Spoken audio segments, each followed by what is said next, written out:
శ్రీమాత్రే నమ. జయ గురు దత్తాత్రేయ నమ. ఈ వీడియోలో మనం సింహరాశి వారికి నవంబర్ 16 నుంచి డిసెంబర్ 15 మధ్యలో ఏర్పడినటువంటి బుధాదిత్య యోగ ప్రభావం ఏ విధంగా ఉండబోతుంది అని పరిశీలించినప్పుడు, ఒక విధంగా ఈ బుధాదిత్య యోగం బాగా అనుభవంలోకి వచ్చే రాశులు ఏవైనా ఉంటే అది కేవలం సింహరాశి, అలాగే ధనుస్సు రాశి. So for the same time మిథున, కన్యా రాశుల వారికి ఈ యోగం బాగా ఎక్కువ ఉపయోగపడుతుంటుంది. అలాగే వృషభ రాశి వారికి కూడా కొంతవరకు ఉపయోగపడుతూ ఉంటుంది. ఎందుకంటే మరి సింహరాశి వారికి రాష్ట్రాధిపతి రవిగ్రహం అవడం జరిగింది. అటువంటి రాష్ట్రాధిపతి ఒక యోగంలో ఉన్నప్పుడు, అంటే ఒక పారిజాత యోగం లేదా బుధాదిత్య యోగం, ఆ యోగంలో ఉన్నప్పుడు ఆ జాతకం బాగా పనిచేస్తూ ఉంటుంది. ఆ గ్రహం మంచి ఫలితాన్ని ఇవ్వడం జరుగుతూ ఉంటుంది. మరి బుధుడు ఈ రాశి వారికి ధన లాభాధిపతి. ఒక విధంగా వాక్స్థానం, కుటుంబ స్థానం, విద్య, వినయం, సంపద, వారసత్వంగా వచ్చే సంస్కారం, ఇవన్నీ కూడా బుధుడి యొక్క స్థితిని బట్టి ఆధారపడి ఉంటాయి. అలాగే సింహరాశి వారికి ధనం సంపాదించాలన్నా బుధుడే, ధనం దాచుకోవాలన్నా కూడా బుధుడే కారణం అవుతుంటాడు. అందుకని సింహరాశి వారికి బుధుడు ఎంత బలంగా ఉంటే వాళ్ళ యొక్క ఆర్థిక పరిస్థితి అంత బలంగా ఉండి వాళ్ళ సేవింగ్స్ కానీ, వ్యాపారంలో పెట్టుబడి కానీ, రిటర్న్స్ కానీ బుధుడు బట్టే ఆధారపడి ఉంటాయి. వీరి యొక్క జాతకంలో బుధుడు ఏమాత్రం పాడైన పాపగ్రహాలతో కలిసి ఉన్నా ముఖ్యంగా సింహరాశి వారు నష్టపోయేది ధన నష్టం జరుగుతూ ఉంటుంది. ధన నష్టం కన్నా ఎక్కువ మోసపోవడం జరుగుతూ ఉంటుంది. అలాగే కుటుంబ సభ్యులే ఎక్కువగా జాతకుడిని మోసం చేస్తూ ఉంటారు. అలాగే వీళ్ళ కింద పనిచేసే వాళ్ళు కూడా, అంటే పూర్వకాలం అనుకుందాం జమీందారులు, రైతులు ఉండేవారు కాబట్టి వాళ్ళ దగ్గర ఉన్నటువంటి గుమస్తాలు, రైతులు వగైరా వగైరా ఈ జాతకుడిని మోసం చేసి వాళ్ళ ధనాన్ని తస్కరించడం, ఏదో విధంగా కొన్ని సంతకాలు పెట్టుకొని ఆస్తులు పోగొట్టుకోవడం లాంటివి కూడా ఈ సింహరాశి వారికి జరుగుతూ ఉంటామట. అంటే బుధుడు బలంగా ఉంటే జాతకుడు ప్రతి సంతకం పెట్టేటప్పుడు జాగ్రత్తగా మొత్తం అంతా చదువుకొని పెట్టడం జరుగుతూ ఉంటుంది. అదే బుధుడు బలహీనంగా ఉన్నాడు అనుకోండి, ఏ దాని మీద పెడితే దాని మీద సంతకం పెట్టేస్తుంటాడు. చివరికి జాతకుడు జీవితం నాశనానికి కూడా కారణం అవుతూ ఉంటాయి. సో ఈ విధంగా బుధుడు రవి కలిసి మరి ఈ నెలలో ఏర్పడినటువంటి బుధాదిత్య యోగం ఒక విధంగా 4వ స్థానం అయినటువంటి చతుర్థ కేంద్రంలో ఏర్పడడం జరిగింది. సో మరి ఏదైనా ఒక జాతకుడు సుఖపడాలి అంటే 4వ స్థానం బాగుండాలి. అంటే 4వ స్థానం మనకి ఏం చెప్తుంది? చిన్నప్పుడు పుట్టిన దగ్గర నుంచి ఆలోచిస్తే ముందు మాతృస్థానం, అంటే తల్లిగారి దగ్గర ఉన్నటువంటి సౌఖ్యాలు అనుకుందాం. దాని తర్వాత విద్య, దాని తర్వాత వాహనం, దాని తర్వాత సొంత గృహం, అలాగే కంఫర్ట్స్, సర్వసుఖాలు, జాతకుడు ఉన్నటువంటి ఆలోచనలు, ఇవన్నీ కూడా చతుర్థ భావం బాగుంటే జాతకుడు సుఖపడతాడు, మంచి క్యారెక్టర్ కలిగి ఉంటాడు, మంచి నడవడిక కలిగి ఉంటాడు, గొప్ప స్థిరాస్తి సంపాదించుకుంటాడు, సొంత గృహంలో అంటే ఏదైతే తన సంసారం చేసే గృహంలో ప్రశాంతంగా హాయిగా నిద్రపోగలుగుతూ ఉంటాడు.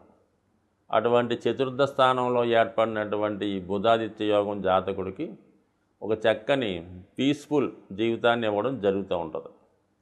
సో ఇది ఈ విధంగా ఉంటే మరి దానికి బలం చేకూర్చుతూ మరి ఈ గురుగ్రహం మరి సింహరాశికి పంచమ కోణాధిపతి అయినటువంటి గురుగ్రహం దశమ స్థానంలో, కేంద్ర స్థానంలో సంచరిస్తూ మరి ఈ కేంద్రం మీద దృష్టి పెట్టడం వల్ల కంపల్సరిగా ఇది ఒక అద్భుత యోగం ఏర్పడింది. ఈ యోగ ప్రభావం జాతకుడికి సొంత గృహయోగాన్ని కలిగించే అవకాశం ఉంది. మరి జాతకుడు ఏమాత్రం తన దగ్గర ఉన్నటువంటి వనరులతో ప్రయత్నం చేస్తే మనకి జాతకుడికి ఈ సమయంలో ఒక సొంత గృహం ఏర్పడే అవకాశం ఉంది. అది కొంతమందికి ఏంటంటే ప్రభుత్వ పథకాల ద్వారా ప్రభుత్వం ఇచ్చినటువంటి గృహం కూడా కావచ్చు, లేదా కొంతమందికి మరి వారి దగ్గర పనిచేస్తున్నటువంటి ఉద్యోగస్తులకి ప్రభుత్వం వారు ఏదైనా క్వార్టర్స్ కూడా అరేంజ్ చేస్తూ ఉంటారు కదా, ఆ విధంగా ప్రభుత్వ గృహం, వసతి గృహమా సొంత గృహమా మొత్తం మీద ఒక గృహయోగం జాతకుడికి ఏర్పడబోతుంది. అలాగే మరి ఆదాయ విషయంలో జాతకుడు ఇన్వెస్ట్మెంట్ అంటే ధన లాభాధిపతిగా ఉన్నటువంటి బుధుడు 4లో ఉండడం వలన స్థిరాస్తి మీద పెట్టుబడి పెట్టడానికి ఈ గ్రహస్థితి జాతకుడికి అనుకూలిస్తూ ఉంటుంది. అది ఖచ్చితంగా జాతకుడు భూమి మీద కానీ స్థిరాస్తి మీద కానీ గృహం మీద కానీ ఇన్వెస్ట్ చేసే అవకాశాలు చాలా బలంగా ఉన్నాయి.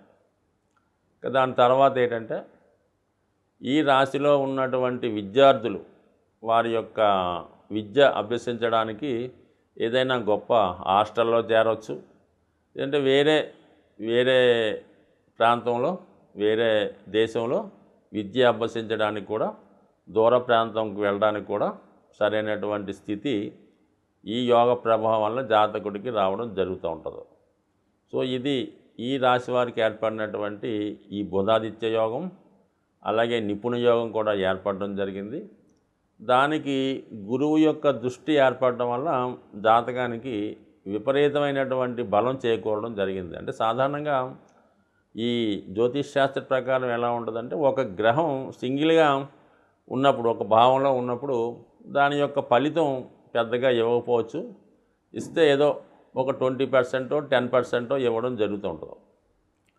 అదే భావానికి ఇంకొక గ్రహం తోడైనప్పుడు, అది మిత్రగ్రహం అయినప్పుడు దాని యొక్క భావం రెట్టింపు అవ్వకుండా గుణకరించబడుతూ ఉంటుంది అన్నమాట. అంటే అదొక 10 ఇదొక 10 100 రెట్లు ఇవ్వడం జరుగుతూ ఉంటుంది.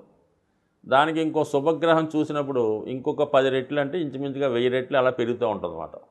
సో ఇప్పుడు ఈ చతుర్థ భావ ఫలితాలు అనుకూలించాయి కాబట్టి మరి జాతకుడికి మరి సొంత గృహ వాహనాలు, ఉన్నత విద్యా యోగం 100% ఏర్పడే అవకాశం ఉంది. బట్ అలాగే ఖచ్చితంగా మరి స్థిరాస్తి మీద ఆదాయం లభించే అవకాశం ఉంది. అలాగే భూములు స్థిరాస్తుల మీద ఉన్నటువంటి లావాదేవీలు, ఆర్థిక సమస్యలు ఏమైనా సెటిల్ అయ్యి మీ యొక్క ఆస్తి మీ స్వాధీనంలోకి రావడం జరిగే అవకాశం ఉన్నది. సాధారణంగా ఒకరి జన్మజాతకంలో ఏర్పడినటువంటి ఒక యోగాలు కానీ అలాగే గ్రహాల యొక్క స్థితి ఎప్పుడూ కూడా ఆ యొక్క గ్రహాలని జాతకుడు ప్రసన్నం చేసుకోవాలన్నమాట. అంటే మనకి పూర్వకాలంలో ఈ జానపద సినిమాలు చూసేటప్పుడు ఈ మాంత్రికులు అవ్వచ్చు, వేరే వాళ్ళు అవ్వచ్చు, ఏదో ఒక దేవతని ప్రసన్నం చేసుకొని దాంతో కొన్ని శక్తులను వాళ్ళు పొందడం అన్నది మనకి జానపద సినిమాల్లో కనబడుతూ ఉంటుంది. దానికి చాలా వరకు రాజులు కూడా చాలా కాలం తపస్సు చేసి ఒక పవర్ అంటే అది శివుణ్ణో విష్ణుమూర్తినో పూజించి ఆ శక్తి పొందేవారు. స్వభావసిద్ధంగా జాతకంలో వాళ్ళకి యోగం ఉన్న పొందడం జరుగుతూ ఉంటుంది. ఇప్పుడు కూడా జాతకుడు మనకి జన్మించిన జన్మచక్రంలో ఏదో గజకేసరి యోగం ఉందండి, పంచమహాపురుష యోగం ఉంది, రవి ఉచ్చులో ఉన్నాడు, శుక్రుడు ఉచ్చులో ఉన్నాడు, ఏముంది ఇంకా బ్రహ్మాండంగా డెవలప్ అవుతాం, ఎగ్గా కలిసి వస్తుంది చాలామంది అనుకుంటూ ఉంటారు.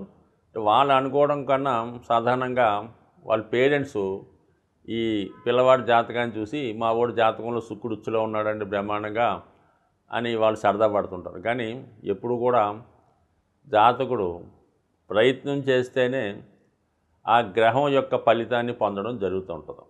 ఉదాహరణకి శుక్రుడు చాలా బలంగా ఉన్నాడు, ఇతను సినిమాలో బాగా రాణించగలడు అని జాతక చక్రంలో ఒక జ్యోతిష్కుడు చెప్పినప్పుడు అది ఆటోమేటిక్గా సునాయాసంగా రావడం ఏమి జరగదు. అది విశేషమైనటువంటి కృషి చేసి ఒక ఇన్స్టిట్యూట్లో చేరి ఎంతో ప్రయత్నం చేసి కొంతమంది దగ్గర శిక్షణ పొందిన తర్వాత ఆ గుర్తింపు రావడం జరుగుతూ ఉంటుంది. అంటే ఉదాహరణకి మన చిరంజీవి గారే అనుకుందాం, ఆయన జాతకంలో శుక్రుడు బలంగా ఉన్నా శని ఉచ్చులో ఉన్నా మరి అంత సాధారణంగా ఆయన ఏమి ఆడతా పాడుతా రాలేదు కదా, జీవితంలో చాలా కష్టపడిన తర్వాత పైకి రావడం జరుగుతూ ఉంటుంది. అలాగే మరి జన్మజాతకంలో ఈ బుధాదిత్య యోగం ఏర్పడిన వాళ్ళకి అమ్మ బుధాదిత్య యోగం ఉందని మావాడి జాతకంలో మావాడు కలెక్టర్ అయిపోతాడు, లేదంటే నెంబర్ 1 ఆఫీసర్ అవ్వటం మాత్రం ఒట్టి కళ లాంటిది. ఖచ్చితంగా ఒక మంచి గురువుని ఆశ్రయించి ఖచ్చితంగా దానికి తగినటువంటి సబ్జెక్ట్ నేర్చుకొని ఒక క్రమశిక్షణతో ఉండడం వల్ల ఈ యోగ ప్రభావం రావడం జరుగుతుంది. ఎవరు ఇంచుమించుగా 100కి 60 మంది జాతకాల్లో ఈ బుధాదిత్య యోగం ఉంటుంది. మరి అందరూ ఉన్నత విద్యావేత్తలు అవుతున్నారా అంటే వాళ్ళ ప్రయత్నం బట్టి ఉంటుంది.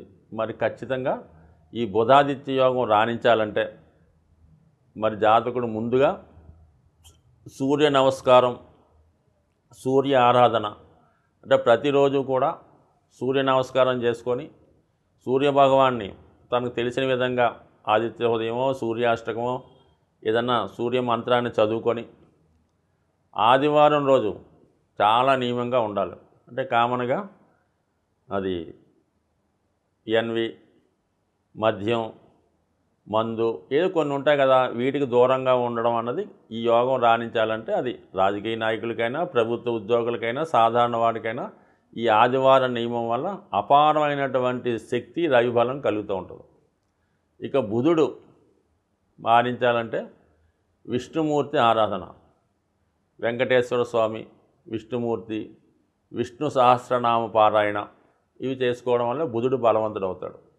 అంటే సాధారణంగా ఈ బుధుడు జాతకంలో రాణించాలంటే వ్యాపారంలో రాణించాలన్నా విద్యలో ఉన్నతి సాధించాలన్నా ఏకాదశి ప్రతి నెలలో వచ్చే 2 ఏకాదశుల రోజు విధి విధానంగా ఉపవాసం ఉండగలిగితే ఉపవాసం ఉండి ఆ రోజు మంచి సాత్వికమైనటువంటి ఆహారం తీసుకుంటూ ఎక్కువగా ఏదో ఒక వాళ్ళకి ఇష్టమైనటువంటి విష్ణు సహస్రనామో గోవిందనామాలో లేదంటే ఒక మంచి ఆధ్యాత్మికవేత్త దగ్గర ఒక మంచి గురువు దగ్గర అతను సాన్నిధ్యం అంటే మన పని చేసుకుంటూనే ఏదో విధంగా ఆ దైవం మీద దృష్టి పెట్టడం వల్ల ఈ విధంగా ఏకాదశి చేయడం వల్ల ఉపవాసం వల్ల బుధగ్రహ అనుగ్రహం పొందడం జరుగుతూ ఉంటుంది.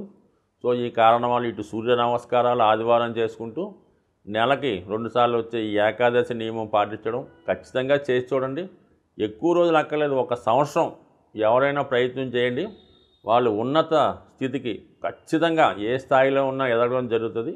వాళ్ళలో ఉన్నటువంటి ప్రశాంతత, వాళ్ళలో ఉన్నటువంటి ఆధ్యాత్మికత అటువంటి వ్యక్తుల దగ్గర మీరు 5 నిమిషాలు మాట్లాడినా ఎంతో ప్రశాంతత ఏర్పడే అవకాశం ఉంటుంది. కాబట్టి ఒకసారి ప్రతి ఒక్కరూ కూడా ముఖ్యంగా చదువులో విద్యార్థి దశలో ఉన్నవాళ్ళు ఈ నియమాలు పాటించడం వల్ల అలాగే చాలా హాస్టల్స్ అవి ఉంటుంటాయి కాబట్టి వాళ్ళు కూడా పిల్లలకి సాధ్యమైనంత వరకు ఈ ఆదివారం సూర్య నమస్కారం ఏకాదశి నేర్పడం వల్ల మీ యొక్క కాలేజీ కానీ మీ యొక్క ఇన్స్టిట్యూట్ కానీ 100% మంచి సక్సెస్ రేట్ పొందే అవకాశం ఉంటుంది. ఒకసారి ధర్మాన్ని కాపాడుతూ ప్రయత్నం చేయండి.